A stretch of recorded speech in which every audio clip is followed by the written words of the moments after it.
You want to know the simplest and just best way to evangelize?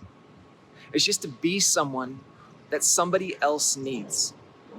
Again, it's about identifying a problem that somebody else has in their life and being the good news in their life. Can you just be somebody for somebody? That's what it's all about, and it's as simple as that. What are some ways that you can do that, though?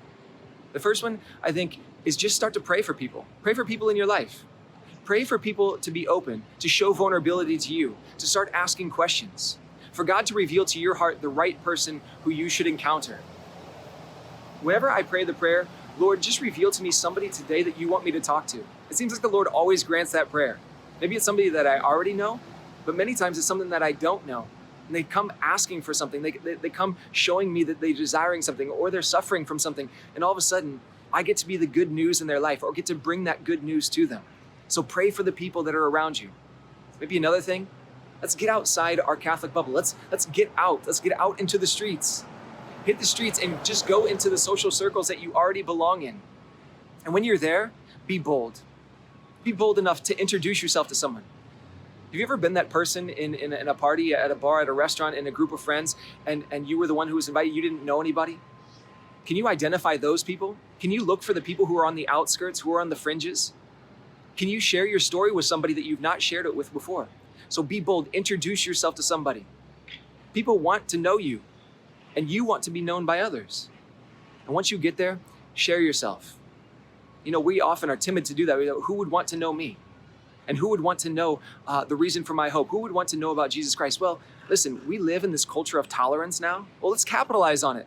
Let's capitalize on tolerance and then show them what they're really searching for. Not just for tolerance, but true love. And this is what you found. So why wouldn't somebody want to hear about your story? Why wouldn't you just share yourself with that person? And once you do that, the next step would be to show them what's behind your story, the person that's behind your story, the reason for your hope. Introduce them to the gospel message, right? Introduce them to the kerygma, the reason that you are a Christian, the reason that you are a Catholic. And once you do that, once you introduce them to the reason for your hope, then you invite them into that. Hey, do you want to be a part of this? And I won't let you walk alone. I'll be with you through this. People fear that they don't know how to do something.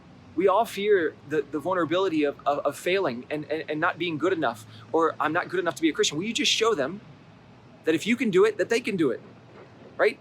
You're a sinner just like they are. You're someone who doesn't know much about the scriptures just like they don't, but you're willing to walk with them.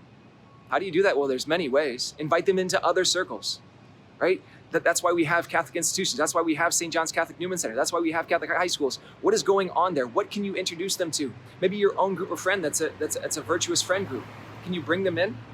Hey, I'll read this book with you. You want to read a book over the summer? Hey, you want to read a book of the Bible and we'll study it? We'll actually talk about it maybe just once a week. We'll get together and discuss it. What's some way that you can further the cause, that you can help them to go deeper, that you can introduce them to the person of Jesus? How do we do that in a way that's just not threatening? This is just living life. And if you want to know the ultimate way to evangelize, if we want to get to really Jesus' message, is that you teach them to do what you've done for somebody else. You teach them that just as I've become part of your life and I've shown you the truth and I've brought you into this and I've been somebody for you, although we don't exactly say that, we are not arrogant in saying I've done this for you, now you have to do it for somebody else. But we invite them to do that. Listen, if I've come into your life and I've meant anything to you, maybe this is what you want to be for somebody else. Y'all, if we want to do evangelization, we just enter into people's lives, not being forceful, but just being a normal human being. Just enter in and be somebody that somebody else needs. True evangelization starts when we realize that people just want us to be somebody for them.